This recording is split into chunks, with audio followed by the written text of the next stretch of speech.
வணக்கம். இன்று ஒரு சிறு சிந்தனை உங்களுக்கு. 15 ஆண்டுகளுக்கு முன்பு நான் மும்பையில் இருந்தேன். ஒரு 2½ ஆண்டு காலம். மும்பையினுடைய வாழ்க்கை என்பது ஒரு கடினமான வாழ்க்கை முறை. அடர்த்தியான மக்களை கொண்டு நெருக்கடியான ஒரு நகரம்தான் மும்பை நகரம்.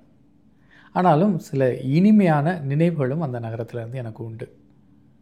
குறிப்பாக தொடர் மழை காலம். அது எனக்கு மனதுக்கு உவப்பை தந்தது மும்பை நகரத்தில் இருக்கும் பொழுது.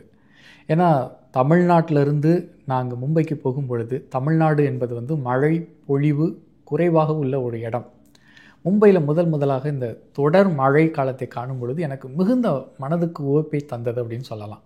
இந்த தொடர் மழை காலம் ஒரு இனிமையான காலம். அதுபோன்று மும்பையில் நான் வியந்தது மராத்திய மொழி பேசக்கூடிய மக்களை கண்டு. குறிப்பாக நீங்கள் 90 விழுக்காடு மராத்தியர்களுடைய வீடுகளுக்கு போனீங்க அப்படின்னா எல்லோருடைய வீடுகள்லையும் வீர சிவாஜியினுடைய திருவுருவப் படத்தை வச்சுருப்பாங்க. ஓவியமாகவோ சிலர் சிறு சிலையாகவோ வைத்திருப்பார்கள். அதாவது 16ஆம் நூற்றாண்டில் மராத்திய மண்ணிலிருந்து தோன்றிய ஒரு அரசன் அந்த மாநிலத்திலிருந்து தன்னுடைய அரசை பேரரசாக நிறுவினான். அதனால் இன்றும் மராத்தியர்களுடைய எல்லாருடைய வீடுகள்லையும் சிவாஜியினுடைய ஒரு திருவுருவப் படம் ஓவியமாகவோ அல்லது ஒரு சிறு சிலையாகவோ அங்கு இருக்குவதை நீங்கள் காணக்கூடியதாக இருக்கும். மராத்திய மொழி பேசக்கூடிய அலுவலகங்கள்லாம் பார்த்தீங்கன்னா சுவர்களில் பெரிய சிவாஜியினுடைய திருவுருவப் படத்தை வைத்திருப்பார்கள். அது மட்டுமல்ல, அவர்களுடைய அரசியல் மேடைகளாக இருக்கட்டும், இலக்கிய மேடைகளாக இருக்கட்டும், ஏதாவது ஒரு விழா நடக்குது அப்படின்னா அந்த மேடை ஏறும் பொழுதே சிவாஜியினுடைய திருவுருவப் படம் அல்லது ஒரு சிறு சிலையை வைத்திருப்பார்கள். அதற்கு மலர் மாலை சூட்டி மலர் தூவி பிறகுதான் அங்கு இருக்கக்கூடிய நிகழ்ச்சியை ஆரம்பிப்பார்கள். அது எந்த அரசியல் கட்சியாக இருக்கட்டும், அரசியல் சார்பற்ற நிகழ்வாக இருக்கட்டும், சிவாஜியினுடைய திருவுருவப்படம் கண்டிப்பாக இடம்பெறும். எனக்கு ஓரளவு இந்த மராத்திய மொழி விளங்கும். இப்போது மராத்தி மொழி தொடர்பாகவும் பிராச்சீன் மகாராஷ்டிரா அரசியல் தொடர்பாகவும் அவ்வப்போது மராத்திய மொழி காணொளிகளை காண்பது உண்டு. குறிப்பாக மராத்திய மொழி தொலைக்காட்சிகளும் காணொளிகளும் சில தமிழ்நாட்டிலையும் எடுக்கப்பட்டிருக்கு. இப்போ குறிப்பாக சொல்லணும்னா மராத்தி மொழி பேசக்கூடிய தஞ்சாவூரில் இருக்கக்கூடிய செஞ்சியில் இருக்கக்கூடியவர்களையும் அவர்கள் பேட்டி எடுத்து மராத்திய மொழி தொலைக்காட்சிகளில் ஒளிபரப்புவார்கள். காணொளிகளும் நிறைய இருக்கின்றன. அவ்வப்போது அத்தகைய காணொளிகளையும் காண நேரிட்டது. அதாவது மராத்திய கௌரவசாலிகள் அப்படின்னு சொல்லுவாங்க தஞ்சாவூரில் இருக்கக்கூடிய மராத்தியர்களை. அப்போ அந்த மராத்திய மொழி தொலைக்காட்சிகளுக்கு பேட்டி கொடுக்கக்கூடிய தஞ்சாவூரில் இருக்கக்கூடிய மராத்தியர்களுடைய வீடுகளில் பார்த்திங்கன்னா ஒருவருடைய வீட்டில் சிவாஜியினுடைய திருவுருவ சிலையை வைத்திருக்கின்றார். அதே போன்று தமிழ் காணொளிகளும் இருக்கின்றன தட்சிண மராத்தி என்பதை குறித்து. அவ்வாறான தமிழ் காணொளிகளை காணும் பொழுது ஒரு பெண்மணி மராத்தி கலந்த தமிழில் பேசுகின்றார். அப்போ அவருடைய வழிபாட்டு அறையில் சிவாஜியினுடைய பின்புறத்தில் சிவாஜியினுடைய திருவுருவ படத்தை வைத்திருக்கின்றார்கள். மராத்திய மாநிலத்தை கடந்தும் தமிழ்நாட்டில் வாழ்பவராக இருக்கக்கூடிய மராத்தியர்களும் தங்களுடைய வீடுகளில் மராத்திய மன்னரான சிவாஜியினுடைய திருவுருவ சிலை அல்லது வரைபடத்தை கண்டிப்பாக வைத்திருக்கின்றார்கள். இன்னும் கூடுதலாக ஒன்றை நான் கவனித்திருக்கின்றேன். தமிழ்நாட்டில் ஒரு புகழ் வாய்ந்த திரைப்பட நடிகர். அவர் மராத்திய பின்பலத்தை உடையவர். அவருடைய ஒரு பேட்டி ஒரு வார இதழில் இடம்பெற்றிருக்கு. அப்போ அந்த பேட்டிக்கு அவர் ஒரு புகைப்படம் கொடுத்திருக்கின்றார். அந்த புகைப்படத்தில் அவருடைய வீட்டில் அவர் நிற்கின்றார். அவருடைய உயரத்திற்கு ஏற்ற அளவு சுவரில் ஒரு சிவாஜியினுடைய வரைபடம் ஓவியமும் இருந்தது. இதெல்லாம் எதை காட்டுகிறது என்றால் தங்களுக்காக இருக்கக்கூடிய ஒரு மன்னனை அந்த மக்கள் பெரிதும் போற்றுகின்றார்கள். இது உண்மையிலேயே பாராட்டப்பட வேண்டிய ஒன்று. இரண்டாவது, அங்கு கொண்டாடப்படக்கூடிய இந்த விநாயகர் சதுர்த்தி விழா. இந்த ஒரு வாரம் என்பது விழா கோலம் போன்றிருக்கும். அந்த மும்பை மாநகரமே காண்பதற்கு கண்களுக்கு அவ்வளவு அழகாக இருக்கும். முதல் நாள் அந்த விநாயகர் சதுர்த்தி அன்று அவர்கள் விநாயகர் சிலையை வீட்டிற்கு கொண்டு வருவார்கள்.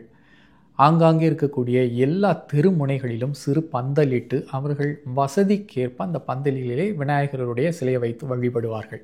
அந்த முதல் நாள் மேளதாளம் முழங்க அந்த விநாயகர் சிலையை கொண்டு வருவது அந்த இரவு முழுவதும் கண்கொள்ளா காட்சியாக இருக்கும். இந்த மராத்திய மக்கள் 16ஆம் நூற்றாண்டை சார்ந்த ஒரு பேரரசை நிறுவிய வீர சிவாஜியையும் அதே போன்று கணபதி என்கின்ற இந்த விநாயகர் சதுர்த்தி விழாவையும் வெகு சிறப்பாக கொண்டாடுவார்கள், நினைவு கூறுவார்கள். இது நாம் மராத்தியர்களிடமிருந்து கண்ட ஒரு வியப்பான செய்தி. இந்த விநாயகர் சதுர்த்தி என்பது கூட அங்கு வாழ்ந்த ஒரு மராத்தியரான பால கங்காதர திலகர் என்பவரால் இந்திய விடுதலை போராட்டத்தின் போது எல்லோரையும் ஒன்று திரட்ட வேண்டும் என்பதற்காக தொடங்கப்பட்ட ஒரு விழா என்றும் கூறுகின்றார்கள். இந்த விழாவானது இன்று மராட்டிய மாநிலத்தை கடந்து குஜராத், ஆந்திரா, கர்நாடகா, தெலுங்கானா, தமிழ்நாட்டிலும் கொண்டாடப்படுகிறது. இப்போ தமிழ்நாட்டில் 90களுக்கு முன்பு வரை வீடுகளிலும் கோவில்களிலும் கொண்டாடப்பட்ட இந்த விநாயகர் சதுர்த்தி விழாவானது இன்று ஊர்வலமாகவும் கொண்டாடப்படுகிறதாகவும் கூறுகின்றார்கள். இப்போ எங்கள் வீட்டில் கூட நாங்கள் விநாயகர் சதுர்த்தி கொண்டாடுவது உண்டு. கொழுக்கட்டையெல்லாம் வைக்கிறதில்ல, இனிப்பு பொங்கல், அப்புறம் வெள்ளை கொண்ட கடலையை அவித்து சுண்டலாகவும் வைத்திருப்பார்கள்.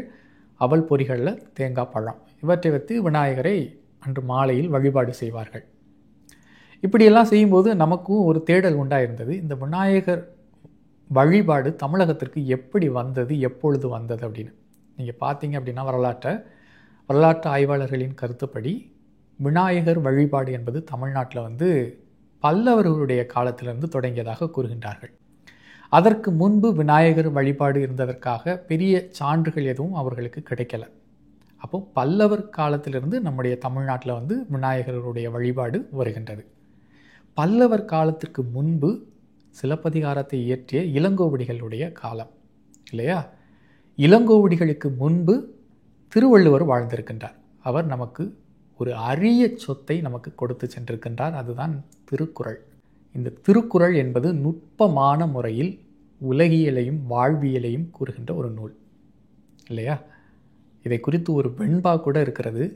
கடுகை துளைத்து 7 கடலை புகுத்தி குறுக தரித்த குறள் அப்படின்னு. 2 அடி தான், 7 சொற்கள் தான். அவர் உலகியலையும் வாழ்வியலையும் எளிமையாக கூறிட்டார். ஆனால் இது ஒரு நுட்பமான வேலை. நீங்கள் வடமொழியை பார்க்கலாம். சமஸ்கிருதத்தில் ஏராளமான இலக்கியங்கள் இருக்கின்றன. சமஸ்கிருதத்துக்கென்று இன்று வரையிலும் பேரறிஞர்கள் கூட்டம் இருக்கின்றது. ஆனால் இதே போன்று உலகியலையும் வாழ்வியலையும் 2 அடி 7 சொற்களை சமஸ்கிருதத்தில் பயன்படுத்தி ஏதாவது ஒரு இலக்கிய நூல் இயற்றப்பட்டிருக்கிறதா அப்படின்னா அது ஒரு கேள்விக்குறி. எனக்கு உண்மையிலே தெரியல. உங்களுக்கு அப்படி தெரிந்திருந்தால் பின்னூட்டத்தில் விடையாத்தாருங்க. இந்த திருக்குறளை மராத்தியர்களைப் போன்று நாம் வீடுதோறும் கொண்டாடுகின்றோமா அப்படின்னு கேட்டால் அது ஒரு கேள்விக்குறி தான். இந்த திருக்குறளானது 2000 ஆண்டுகளுக்கு முன்பு இயற்றப்பட்டது. எந்த ஒரு தமிழ் மன்னராலும் அது ஆதரவு பெறவில்லை. அதுதான் ஒரு உண்மையான வருந்தத்தக்க செய்தி. தமிழ் மூவேந்தர் அப்படின்னு நம்ம சொல்கிறோம். சேர, சோழ, பாண்டிய இந்த 3 வேந்தர்களும் தங்களுக்குள் போரிட்டு மடியாமல் தங்களுடைய நிலப்பகுதிகளை, நாடுகளை திருக்குறளின் அறநெறிப்படி அரசியலையும் வாழ்வியலையும் பேணி பாதுகாத்து வந்திருந்தால் இன்றைய தமிழகத்தினுடைய நிலை எப்படி இருந்திருக்கும்? கொஞ்சம் கற்பனை செய்து பாருங்களேன். நான் இது சில நேரங்களில் இப்படி எண்ணி பார்ப்பதுண்டு. பாண்டிய நாட்டில் மதுரையிலும், சேர நாட்டில் வஞ்சியிலும், சோழ நாட்டில் பூம்புகாரிலையும் திருக்குறளுக்கென்று ஒரு திறந்தவெளி வளாகம், புலவர்களை கொண்டு மக்களுக்கு பரப்புரை செய்தல், ஆண்டுதோறும் ஒரு விழா எடுத்தல் அப்படின்னு இந்த 3 வேந்தர்களும் தங்களுக்குள் செய்திருந்தால், தங்களுடைய தலைமுறையினருக்கும் அதை கொடுத்திருந்தால் தமிழகம் எப்படி மாறியிருக்கும்? ஏன்னா திருக்குறள் நாட்டை பற்றி பேசுகிறது, நாட்டை ஆள்பவரை பற்றி பேசுகின்றது, பகை நாட்டு அரசனுடன் எவ்வாறு நட்பு பாராட்ட வேண்டும், படை எப்படி இருக்க வேண்டும், அரண் எப்படி இருக்க வேண்டும் என்று ஏராளமான அரசியல் சார்ந்த கருத்துக்களையும் அது முன்வைக்கிறது. இதையெல்லாம் இந்த தமிழ் மன்னர்கள் ஏனோ ஒரு வகையில் தவற விட்டிருக்கின்றார்கள்.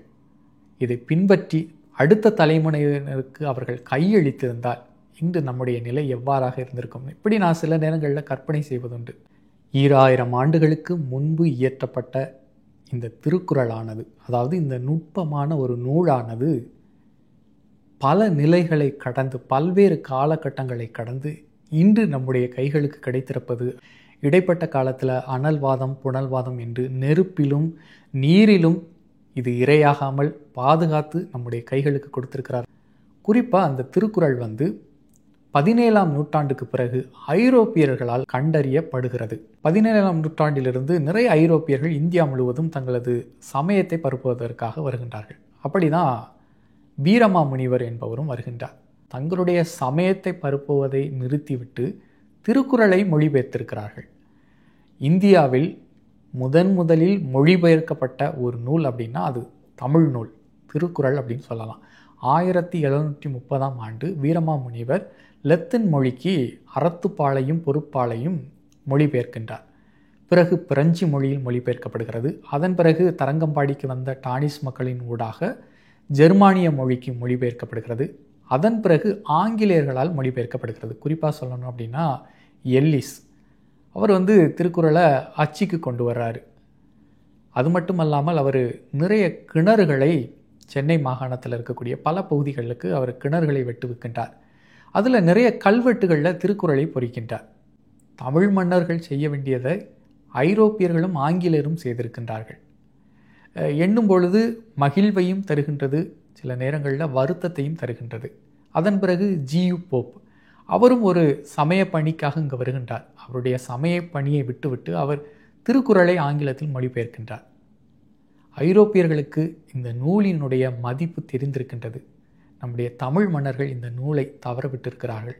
இன்று மக்களாகிய நாமும் அதைத்தான் செய்து கொண்டிருக்கின்றோம். திருக்குறளுக்கென்று விழா எடுப்பது என்பது அரசு தான் செய்கிறது. பொதுமக்களாகிய நாம் அதை முன்னெடுப்பதில்லை. சில தொண்டு நிறுவனங்கள் செய்கின்றன, சில தனியார் அமைப்புகள் செய்கின்றன. அவருக்கென்று அவரை நினைவு கூறுவதற்கென்று நாம் ஒரு நாளை ஏற்படுத்தியிருக்கின்றோம், திருவள்ளுவர் தினம் என்று. அதுவும் தைப்பொங்கலுக்கு அடுத்த நாளாக இருக்கின்றது, மாட்டுப்பொங்கல். பெரும்பாலும் எல்லோரும் மாட்டுப்பொங்கலை கொண்டாடுகின்றார்கள். ஜல்லிக்கட்டு என்று எல்லோருடைய கவனமும் அதன் பின் தான் செல்கின்றது. அன்றைய நாளில் கூட திருவள்ளுவரை நினைப்பவர்கள் சில அறிஞர்கள் மட்டும்தான் என்பது ஒரு வருந்தத்தக்க செய்தி. ஒரு மராத்தியர்களுக்கு இத்தகைய ஒரு நூல் மராத்திய மொழியில் கிடைத்திருந்தால் அவர்கள் விட்டு வைப்பார்களா? மராத்தியர்களுடைய எல்லாருடைய வீடுகள்லையும் இருக்கும். அதுக்கென்று அவர்கள் விழா எடுக்கிறார்கள் என்றால் ஒவ்வொருடைய தெருக்களிலும் அதை குறித்த சொற்பொழிவுகள் நிகழ்ந்து கொண்டிருக்கும் ஓயாமல். ஆனால் தமிழ் மன்னர்கள் தவறவிட்டார்கள். தமிழர்களாகிய நாமும் தவறவிட்டிருக்கின்றோம். நாம் தமிழர்களாக பிறந்திருக்கிறதே ஒரு பெரிய தவம் அப்படின்னு சொல்லணும். இத்தகைய நூல்களையெல்லாம் நாம் எளிமையாக தமிழில் கேட்கக்கூடிய சூழல் நமக்கு கிடைத்திருக்கிறது. ஆனால் அந்த வாய்ப்பை நாம் தவற விடாமல் இருக்கணும். தமிழர்களாக இருக்கக்கூடிய அனைவருடைய வீட்டிலும் திருக்குறள் இருக்கிறதா அப்படின்னு கேட்டால் அது ஒரு கேள்விக்குறித்தான். அப்படி இருக்கக்கூடிய வீடுகள்லையும் ஒரு மாதத்திற்கு ஒரு திருக்குறளையாவது முறையாக பயின்று நினைவு கூறுகின்றோமா என்பது கூட ஒரு கேள்விக்குறி தான். நான் கடந்த ஆண்டு விடுமுறைக்கு ஊருக்கு போயிருக்கும்போது பாளையங்கோட்டையில் இருக்கக்கூடிய ஒரு புத்தக நிலையத்துக்கு போயிருந்தேன். நான் விடுமுறை நாட்களில் புத்தக கடைக்கு போய் ஏதாவது ஒரு புத்தகத்தை வாங்கிட்டு வந்துடுவேன். அப்படி கடந்த ஆண்டு போகும்போது நான் கண்ட ஒரு காட்சி எனக்கு அதிர்ச்சியை தந்தது. அதாவது பாளையங்கோட்டையில் இருக்கக்கூடிய ஒரு புத்தக கடையில் மராத்தியர்களின் முதல் நூலான ஞானேஸ்வரி ஆங்கிலத்தில் இருந்தது. அதாவது ஞானேஸ்வரி என்பது தான் மராத்தியர்களுடைய முதல் நூல், 14ஆம் நூற்றாண்டில் இயற்றப்பட்டது. என்ன அப்படின்னா பகவத்கீதைக்கு மராத்திய மொழியில் எழுதப்பட்ட ஒரு உரை நூல், அதுதான் ஞானேஸ்வரி. அதை அவர்கள் அவ்வளவு கொண்டாடுகின்றார்கள். அதனுடைய ஆங்கில மொழிபெயர்ப்பு ஒரு வெள்ளி போன்று பளபளன்னு ஒரு அட்டை, அதனுடைய பக்கங்கள் என்றால் மினுமினுக்கிறது. விலை உயர்ந்த புத்தகத்தில் அச்சிட்டிருக்கிறார்கள். 1000 ரூபாய்க்கு மேலே இருந்தது. அதை நான் கண்டு வியந்தேன். நம்மிடம் இவ்வளவு பெரிய ஒரு சொத்து, ஒரு புதையல் நமக்காக நம்முடைய முன்னவர்கள் விட்டு சென்றிருக்கிறார்கள். நாம் அதை கண்டுகொள்வதே இல்லை. பெரிய வருத்தத்தக்க செய்தி. மராத்தியர்களை காணும்போது இவையெல்லாம் என் மனதிற்குள் ஓடியது. அவர்கள் எப்படி சிவாஜியையும் கணபதியையும் அவ்வளவு கொண்டாடுகின்றார்கள். ஒவ்வொரு மராத்தியனும் கொண்டாடுகின்றார்கள். தமிழர் என்றுதான் பேரளவில் இருக்கின்றோம். நாம் திருவள்ளுவருக்கு இது போன்று திருக்குறளுக்கு நம்முடைய தெருக்கள்லையும் ஊர்களையும் விழா எடுக்கிறோமா? அதை குறித்து பேசுகின்றோமா? அதை குறித்து சொற்பொழிவுகளை நிகழ்த்துகின்றோமா என்று கேட்டால் அது கேள்விக்குறிதான். இவற்றையெல்லாம் அரசு தான் செய்கிறது. பொதுமக்களாகிய நாம் இதை முன்னெடுப்பதில்லையே என்பது ஒரு வருத்தம். மற்றொன்றையும் நாம் காணக்கூடியதாக இருக்கிறது. ஒரு தமிழன் மற்றொரு தமிழனை அடித்து நொறுக்குவான். இதுவும் தமிழ்நாட்டில் நிகழ்ந்து கொண்டிருக்கிறது. ஔவையார் என்கின்ற ஒரு பழமையான திரைப்படம் காண நேரம் கிடைத்தால் நீங்கள் கண்டிப்பாக பாருங்கள். அதில் ஒரு காட்சி, அழகான காட்சி அமைத்திருப்பார்கள். அதாவது பாண்டியனுடைய அவைக்கு ஔவையார் வருகின்றார். பாண்டியன் அங்கே இருக்கக்கூடிய புலவர்களுக்கெல்லாம் அறிமுகம் செய்து வைப்பார், இவர்தான் ஔவையார் என்று. உடனே அங்கே இருக்கக்கூடிய புலவர்கள்லாம் கேட்பாங்க, ஔவையாரா? யார் அது? உங்களுடைய தாய் தந்தை யார் அப்படின்னு கேட்பார்கள். அதற்கு ஔவையார் மறுமொழியாக என்னுடைய தாய் தமிழ் என்று கூறுவார். உடனே அங்கே இருக்கக்கூடிய புலவர்கள்லாம் ஒன்று கூடி உமக்கு மட்டுமல்ல தமிழ்தான் எமக்கும் தாய் என்று கூறுவார். உடனே அவர் ஒரு கேள்வி கேட்பார், அப்படின்னா சகோதர பாசத்தை காணுமே அப்படின்னு. எல்லா புலவர்களும் வாயடைத்து போய்விடுவார்கள். இன்று ஒரு தமிழன் மற்றொரு தமிழனை அடித்து நொறுக்குவான். இருவருக்குமே தாய் தமிழ், ஆனால் இருவர்கிட்டமே அந்த சகோதர பாசத்தை காண்பது என்பது கடினமாக இருக்கிறது. திருக்குறளை நாம் வீடுதோறும் தலைமுறையாக நாம் கொண்டு சேர்த்திருந்தால், ஒவ்வொரு ஊரிலேயும் திருக்குறளை நினைவு கூர்ந்தால், விழா எடுத்தால் இத்தகைய நிகழ்வுகளும் தடுக்கப்படலாம் தானே. இது என் மனதுக்குள் ஏற்படுகின்ற சிந்தனை. மராத்தியர்களை காணும் பொழுது எழுகின்ற எண்ணம், அவர்களுக்கு சிவாஜியும் கணபதியும் பிரிக்க முடியாத ஒன்று, தமிழர்களாகிய நமக்கு திருக்குறளும் பிரிக்க முடியாத ஒன்றாக இருக்க வேண்டும் அல்லவா? இந்த சிந்தனை உங்களுக்கு விருப்பமான சிந்தனை அப்படின்னா மற்றவர்களுக்கு பகிர்ந்து கொடுங்க. முதல் முறையாக என்னுடைய சேனலை பார்க்குறீங்க அப்படின்னா பிளேலிஸ்ட்டுக்கு போங்க. நிறைய தலைப்பின் கீழ் பல காணொளிகளை வெளியிட்டிருக்கிறேன். அவற்றை கண்டு பயன்பெறுமாறு அன்போடு கேட்டுக்கொள்கின்றேன். மீண்டும் சந்திப்போம். நன்றி.